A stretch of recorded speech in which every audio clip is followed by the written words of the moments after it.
Annenberg Media.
A child's first contemplation of death begins a lifetime of struggle and reconciliation with a great mystery. Some children draw closer to an understanding when death bereaves them, and they contend with grief.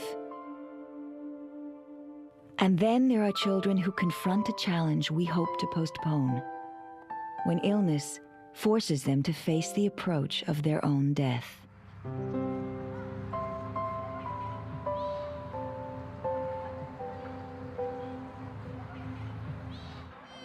Curiosity is one of the strongest instincts in children.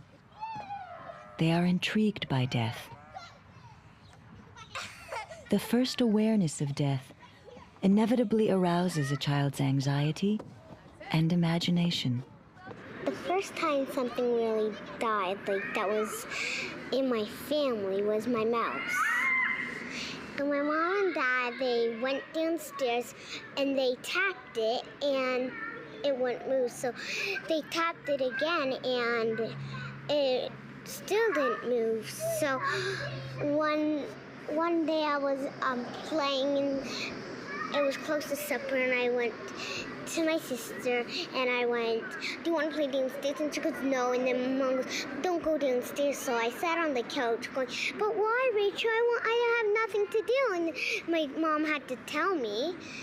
And, well, we had other things to do. And so I thought when it died, I felt like I wasn't taking enough care of it. So when people die, they're not probably alive again. They fell asleep and they'll never come back. They'll never wake up. It means like something's not living anymore. It makes me feel sad. Well, for really young children, maybe 3 to 5 years of age, they often know that death is a changed state of being, that when you're dead, you can't walk around and you won't eat your supper and you won't go to school and you won't get your hair cut. They understand that. But they really don't understand the more complicated aspects of it, the sort of the complete finality of all functioning, the fact that you wouldn't feel or you wouldn't think about something. The other thing they don't understand is that you stay dead forever. To them, if you ask a young child, when a dog is dead, does it walk around? They'll say no. But if you say, next week, will he get up and walk around? They're liable to say, maybe. So they don't understand that it's a permanent state.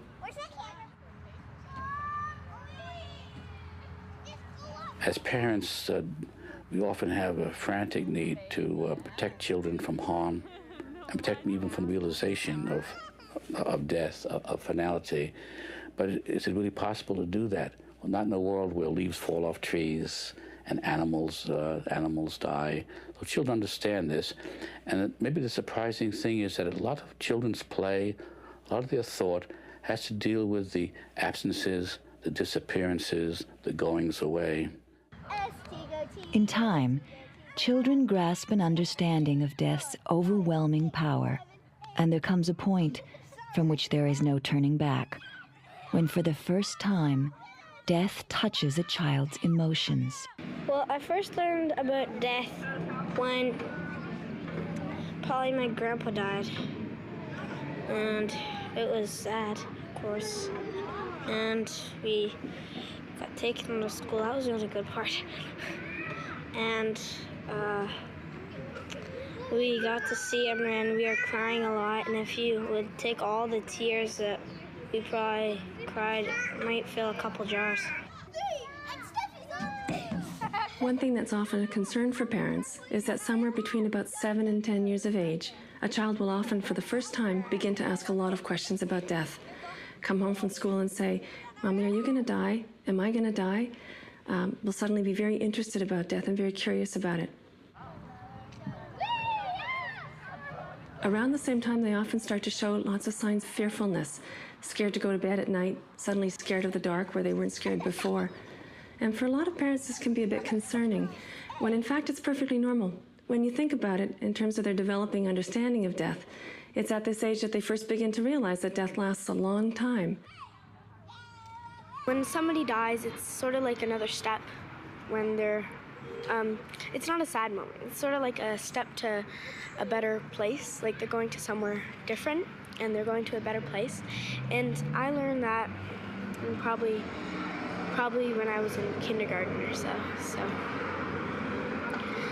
Well, I don't know when I learned about death. Like, it's not really kind of those things, because you learn about it along, like, the way of life. It's like things that you keep on learning over and over again.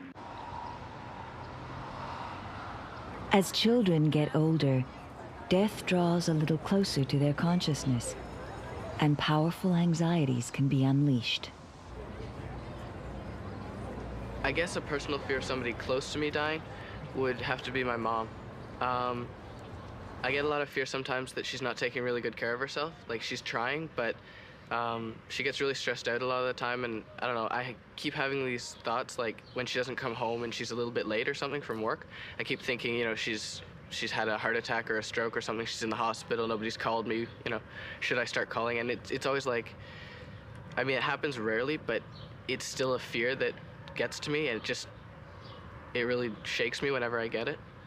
I try not to think about somebody close to me dying. You know, it may cross my mind the odd time, but I sort of just try and push it out.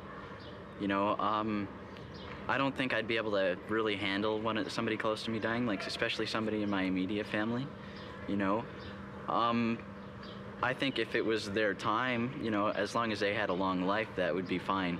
You know, like as long as as if it were when I was older, you know, but not now. I don't think I could deal with that now.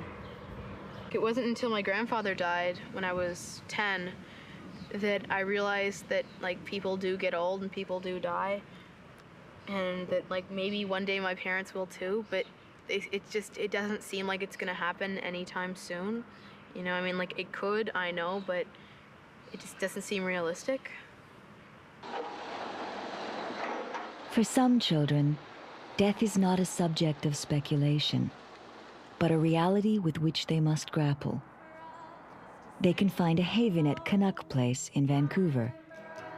It is a hospice for children who are welcomed with their families when they are dying or are bereaved. Our job as facilitators is to provide the atmosphere, the safety for them to really support each other. The philosophy is that we're all grieving adults, and that grief is a normal part of life, and that it's not something pathological that needs to be fixed, that everyone needs a chance, and kids need to be allowed to talk about it, to experience it. And I think in our culture, we protect children from that. And what I found here is that you don't need to protect children, that they are open and able to express it in their own way. Death has forced these children to part with someone they love. They are encouraged to share their feelings and speak in turn by passing around a talking stick. My name is Heather, and my aunt died breast cancer. Stephen was always laughing. Yeah, he was laughing. But then when he did die, his face was all white. Was it? And about 19 of our friends came. Yeah, after. Yeah. Do you have any special memories with Stephen that you can remember? I liked when we went to Stanley Park with him because he tried to touch all the animals. Did he? Oh. Sure. This is my This is what I feel like when people bug me about my dad. My face turns red. Face turns red, yeah. Thank you. Thanks. Nicholas? This is my mommy and my dad, but my dad doesn't like this picture that much. He doesn't like it much? Do you want to say who's in the picture? Me on my dad's back, and my mommy is in the snow, same as my dad, and my dad's holding a piece of paper that I don't know. I think it's a map. You think it's a map? Trying to find out where to go?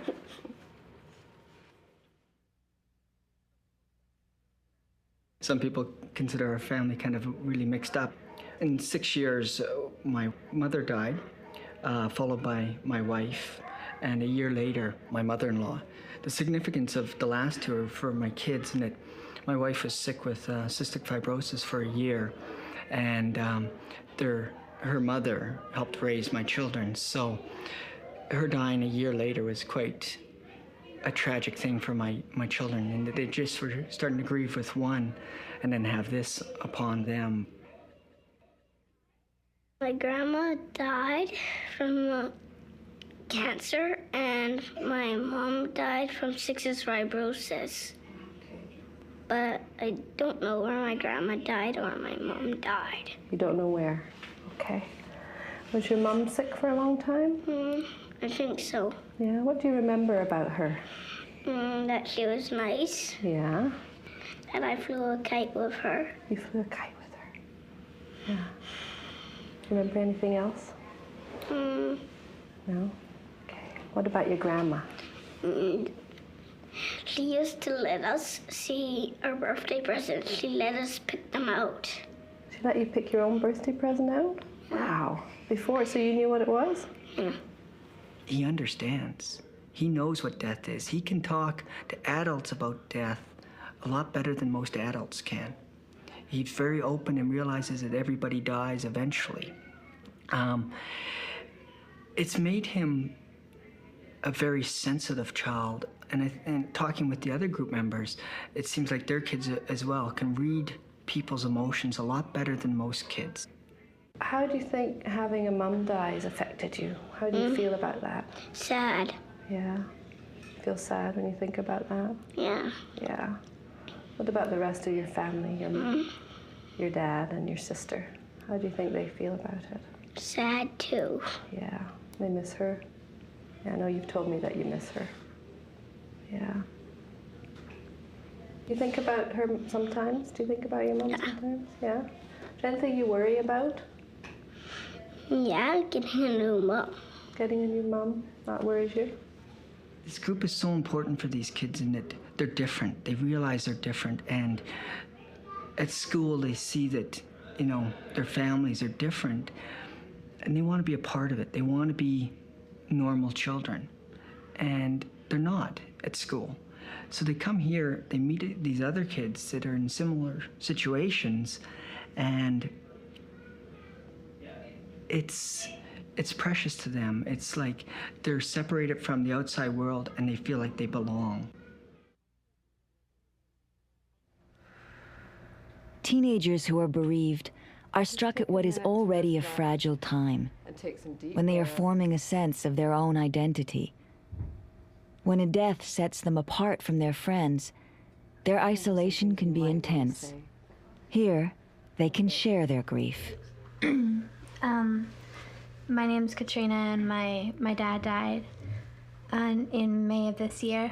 And they don't know exactly how he died. They just know that he ingested something poisonous while he was working in Bolivia.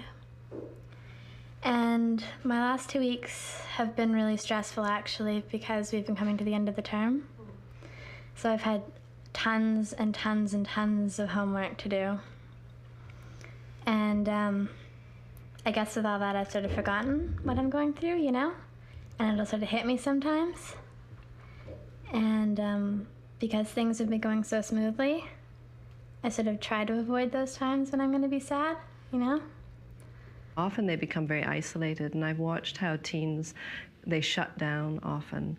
parents have said to me, my teenager didn't even cry at the funeral, for example.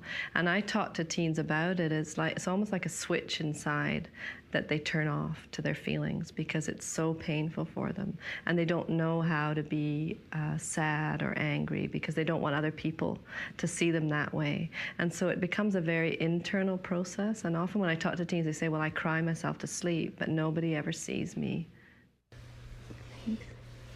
I'm Megan, and my mom died in January 1995 of lung cancer. My last 2 weeks have been really just weird. I've been so moody and grumpy, and I couldn't stand the sight of anybody. I've just been so miserable. And I think it has to do a lot with my mom because the holidays and stuff, we used to always get ready for Christmas together, and I had to decorate the house by myself this year, and I didn't really like having to do that, and so it hasn't been very good, and I didn't even bother to look for a picture tonight for the crafts because I didn't want to get myself all upset before I came here. But I know it'll get better, so I'm not worried about it because I go through this all the time. I always thought of my dad as that, like, he was like really special to me, and you know that can't happen to him. You know, he can't just die. So I thought, well, if that can happen to him, then you know it can happen to anyone. And so it made me feel really like scared, kind of. Sometimes like you're really stressed out, and you can like not be stressed out. You know what I mean? And then people have the same feelings that you do about like the death. And there's people your own age with similar feelings to you. I think I got a lot more affected than I really realized. And I ended up screwing up other ways, or I ended up doing other things which affected me more so than just like directly her dying. It was more what I did with that, and where I went with that, and like who else I hurt because of that, and like the things that I stopped doing, and like school, and just like tangible and emotional things that I just like let go to hell. So that's more like the repercussions of. And because of that, then it's sort of like now the next stage is now I focus on all those things, and I still don't look at the actual problem, like the center, like what happened to make all these things happen. Like my friends were really sympathetic in the beginning, and then as soon as they came back and like the first smile, they don't even really talk about it anymore. With your friends, it's just like it's unrealistic to think that anyone would know what to say, and if they did know what to say, that you would even hear them or care what they had to say, or kind of expect the worst, hope, whatever that expression is. Hope for the best, but be prepared for the worst. Yeah, there you go. With help, children may learn to cope with the death of someone they love.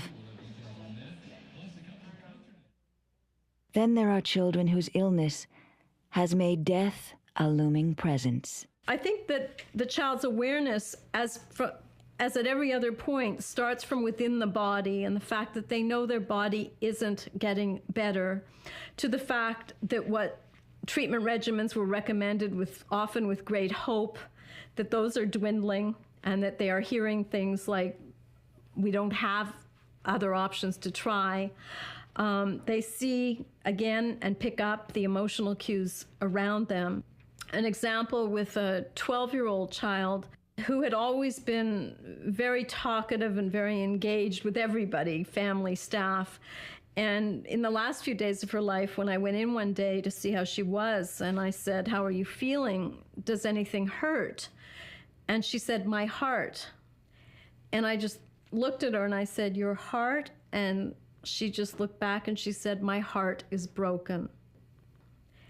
One child actually illustrated his nightmare, and it shows a sort of vulnerable little character lying in a bed, and a big, undefined sort of monster figure looming over the bed and breathing these sort of circles toward the child in the bed. It's done in very feverish, garish qualities. It has a nightmarish quality just to the colors. And the child couldn't comment on the picture except to write "eek," a sort of fearful cry across the drawing. Children ask, "Where will I go?" usually they already have the answer. And so when they ask me, I usually say, where do you think you'll go? What do you think happens? Many of the children we work with use metaphors. We've had children who've gone with the ponies. That's what happens when you die. What will happen next? I'm going to go be with the ponies. We had another little girl who talked with us about her big trip. Where will you go on this big trip? I'm going to a very special place. Who will you take? Everyone I love is going with me. How will you get there? By plane. So we turned the schoolroom into an airport. She had a pilot's hat. We built an airplane. We had a big picture of an airplane that she drew. She put windows on her airplane, and in each window she put someone that she wanted to be on the airplane with her. She put a face in every window of someone that she loved. They will go with her. How long will it take? I don't know. She drew her breakfast. That was an important part of the last few days. And I said, where are you going on the plane? And she said, well, it's kind of a place like Disneyland. Will it be fun? Yes. Will it hurt? No.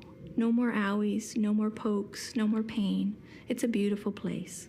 She wanted to come back that afternoon to add more people on her plane. She wanted everyone on her plane. There was no one she didn't want on her plane. She was going to come back that afternoon, but she was just too sick, and she died that night.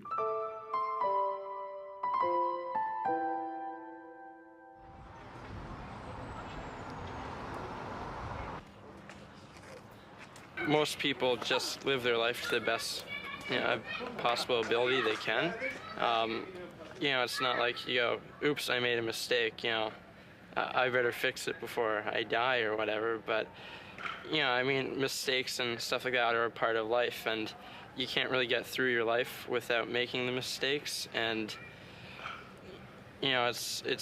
life really isn't about just going out there and doing everything perfect. It's about learning from bad experiences and, doing what you want and making the best out of, any situation you're part of. So, I think your life, because you don't know when you're going to die, is, just a constant guessing game. You just do what you can. Oh, did you get that one? That was a good one. There you go. I'm not really certain that there is such thing as a mature concept of death. For example, if we think about the possibility that all things die, we think about that as a mature understanding. And yet, a large number of adults live as though they'll never die, and in fact can't even conceptualize of their own death. They can't even think about the possibility of themselves being dead or the fact that they will die. So I think the idea of a mature concept of death is maybe a misnomer. Maybe it doesn't really exist.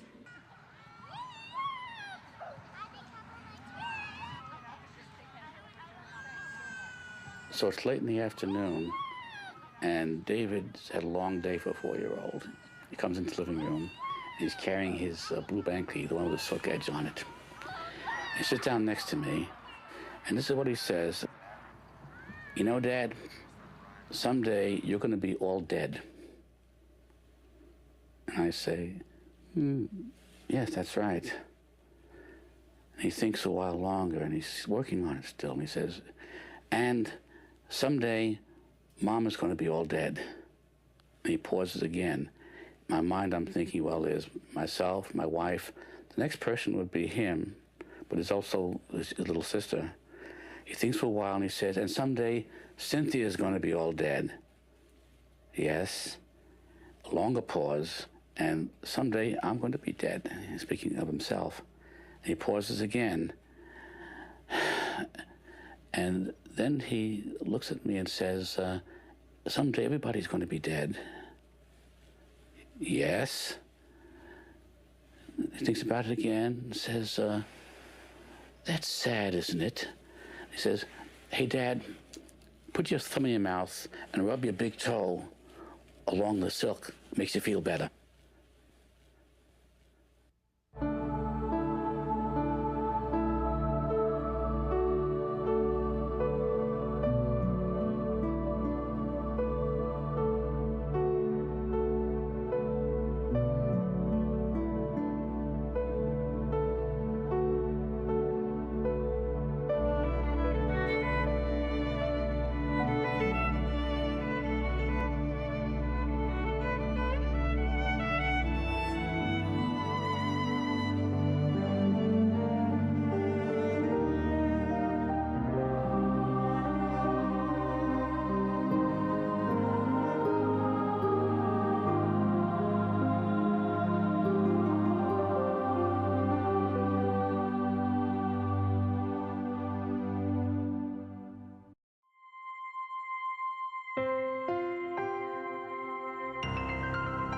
Annenberg Media.